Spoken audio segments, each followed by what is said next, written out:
fantastic. Right. We better have a look at these listings, haven't we? Now we found out about your social life. It's always good to catch up on that and find out what's going on in VRSA. Well, I mean, that's the fun thing. Houses you can show and click around on.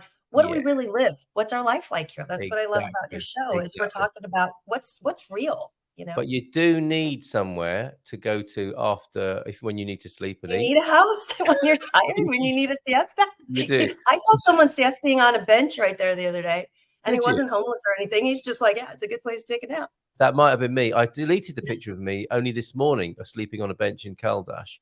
So let's have a look then. You're allowing us to take a look at this. It's not going up until the weekend. Is that right? We've got a little yeah. So it's a pocket listing. We already let all of like the locals and my expat community see it. And a couple people are interested, but we have to do the right thing for the seller, right? To put it out to as many people as possible, but at least those that are in the know get a little bit of, you know, a preview. And if they want to jump on it and get started with financing or whatever, they get kind of first pick. Plus we know them and we know they're serious.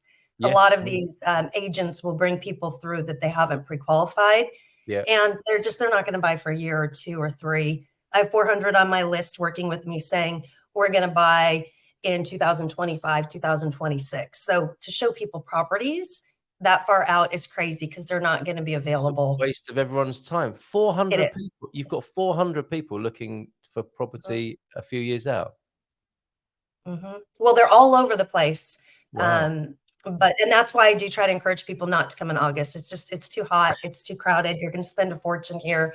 You know, come now, September, October, November. Amazing. December, markets. All right, but only jump on this, as Veronica says, if you're serious. Here we are, privy to a little bit of video that won't make general circulation until the weekend. Let's take a look. It's a 3-minute video, so sit back and enjoy this.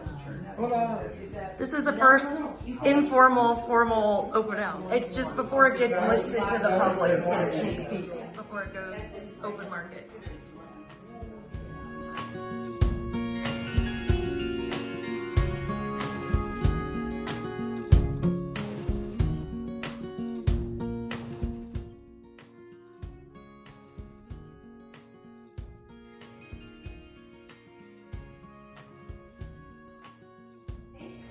A bathroom.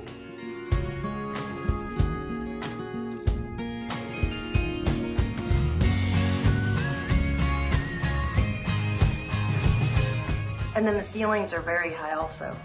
These are like, Raquel, you're almost 6 foot tall, right? So this would be like 12 foot, 15 foot. 15 foot and ceilings. Can you see the length of the wall? Yeah, it shows how thick the wall is. Because, the back bedroom was just very peaceful. Yes. Yeah, this now you can see this is a full bedroom. Much. And so quiet, the area. Yeah, well, what's nice is from here, here's your ensuite with those gorgeous doors. And we're going to have a wardrobe there. Yeah. And then, yeah. Isso é muito bom. Dá uma arrumação. Dá uma arrumação.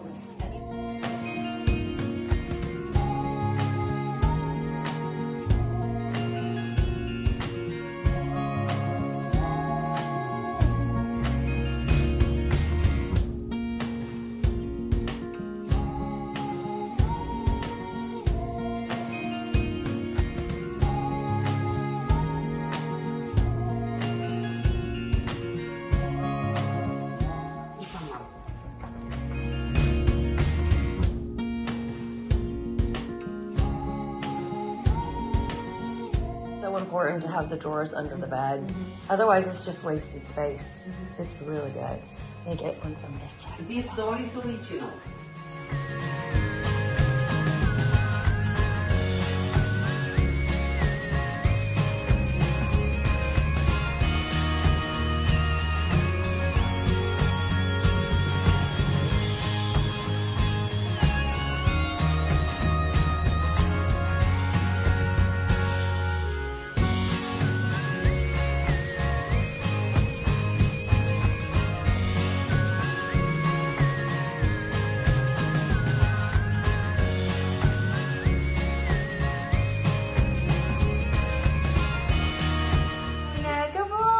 Bye-bye. Such beautiful work on the beautiful home. Okay. Bye-bye. Bye-bye. Bye-bye. Bye-bye. Benji, Bye-bye.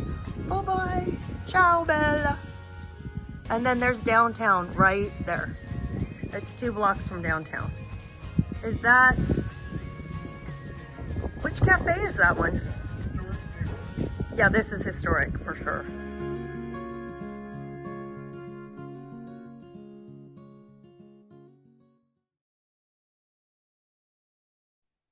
Great video.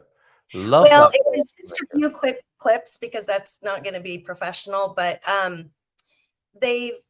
wanted to show what people are doing looking around. I couldn't really get upstairs enough. It was too crowded. There was too many people up there, but she's taken a historical house and kept it historical inside. So those thick walls on the inside, you could take it down instead of just reinforcing it, and you could take it down and just put in a few beams.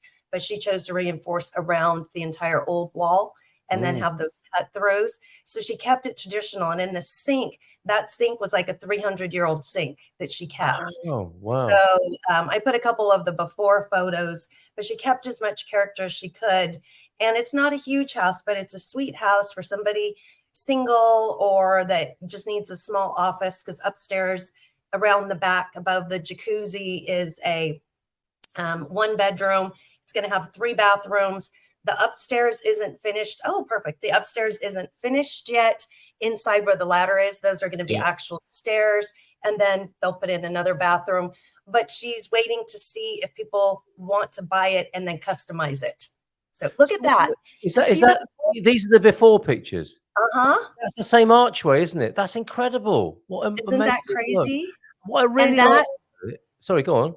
No, go ahead. No, I was just thinking, you feel like you're on holiday there, don't you?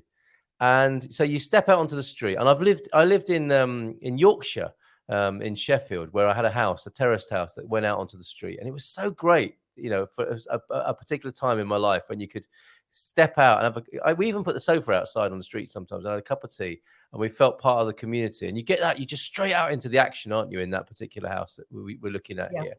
And these are the before pictures, obviously.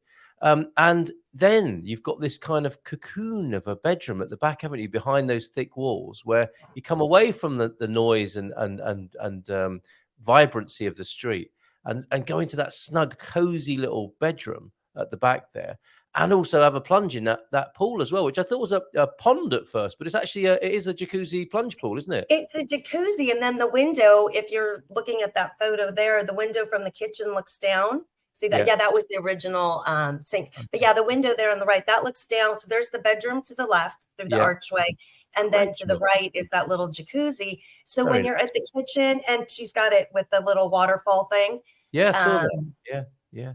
Yeah, so she saved that. I mean, they had to really rehab it, but they saved that from the original home. Incredible. And it's, you know, she's done it beautifully, hasn't she? Very sensitively. There's the view down to the cafe, so you could just walk and go and get your morning coffee or sumo laranja, and a lot of nice exposed timber there. That's beautiful. Really like this, and the plunge pool jacuzzi that you can get into when it gets too hot down there as well. That's fantastic, isn't it? Great little listing. She's done a beautiful job. She's rehabbing some homes by the palace in Palos de Arcos. So they're attached to the side by Estoril. Do you know Pasos de Arcos? Don't know that. No. Well, it's this big palace where the king used to sit in his palace and look down. It's not too, you can see the bridge, the Lisbon Bridge there, and the king could look down from the palace to see all the ships coming in to make sure they'd pay their customs, because there's a little restaurant that was the original customs house. And so the king wanted to see all this wealth that was coming through. And, you know, this is like one of the most famous palaces in Lisbon and in Portugal. And so she's taken the 3 kind of annexes to the side and rehabbing those, and she's going to sell those. And again, keeping everything traditional to keep those walls from falling down. You've got to do them by hand. So what someone would do with a jackhammer somewhere else, there it takes like 9 months. So she does a very authentic rehab to the house. And even the tiles in the front, some people are like, oh, they're not beautiful, you should change them. I was like, no, they're 300 years old. We're not changing these I tiles. have no problem with those tiles on the front there. Yeah, absolutely. Really Yeah, nice. and you don't know it walking by that street that there, aren't just boxes inside, but there's 2 stories, one Yeah. with the whole studio up those back stairs, and one from the inside where there was the ladder is going to be a big staircase and another whole huge floor. And that's Yeah. quite a large kitchen living room area for Portugal for the smaller little houses. So when people are Absolutely. saying, Absolutely. I mean, it's a good house for entertaining, isn't it? And just, open plan on a small scale. But I love the way that that's been done. yeah, yeah. And when she was holding up that little christening gown, she found that in the dirt when they were like ripping up the floors and laying Really? down the floors. There was this little baptism dress and it was just dirty and Oh, black, and she had it professionally cleaned, and she's going to put it like in a little box or something. So somebody beautiful. had left their baptismal dress, and it's Oh, just how like lovely. those, What a very thoughtful lady and renovator developer there. Fantastic. yeah, yeah. Good question, Doug. Why do homes in Spain and Portugal sound so echoey inside? Is it because there are no carpets? That will be it, wouldn't it? I mean, hard surfaces, Statistics. ceramic floors, and so unforgiving for the phone. When you drop the phone here in Portugal, you really want to have a case, don't you? A protective case on your phone and a screen protector, because as we found in this family, the floors here, they are echoey.